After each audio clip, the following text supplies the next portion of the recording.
અમદાવાદમાં આવેલી જીવદયા ચેરિટેબલ ટ્રસ્ટ દ્વારા ઉત્તરાયણ દરમિયાન અનેક પક્ષીઓને સારવાર આપી જીવ બચાવવામાં આવ્યો હતો, જેમાં સંસ્થાના કાર્યકરોએ પક્ષીઓને રેસ્ક્યુ કરી ઓપરેશન સુધીની સારવાર આપી હતી। આ સાથે સંસ્થાના સંચાલક દ્વારા જણાવવામાં આવ્યું છે કે ઉત્તરાયણ બાદ પક્ષીઓ દોરીમાં ફસાઈ જતા હોય છે, જેથી દોરીને એકઠી કરી લેવી અને જો કોઈ પક્ષી ફસાયેલું મળી આવે તો બર્ડ રેસ્ક્યુ હેલ્પલાઇન પર જાણ કરવી, જેથી પક્ષીનો જીવ બચાવી શકાય।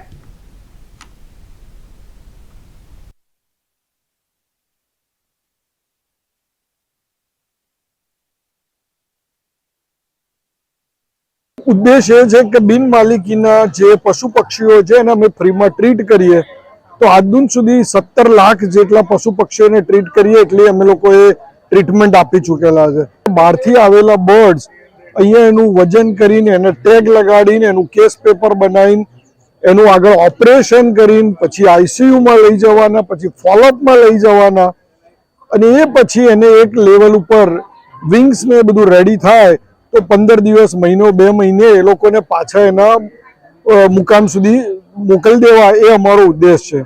बेस्ट पार्ट इज के जीवदया अत्यारे 86% बर्ड्स ने एना पोताना हेबिटेट में छोड़वा माटे सक्षम है, जो वर्ल्ड 83% पर चाली रह्यु छे। बर्ड्स के लिए काइट, ओटी है and all types of birds इधर आता है। यहाँ पे काम करके I feel very proud because यहाँ पे काम करना मीन्स पतंग तो सब उड़ाते हैं, लेकिन बर्ड्स के लिए, एनिमल्स के लिए सोचना बहुत बड़ी बात होती है।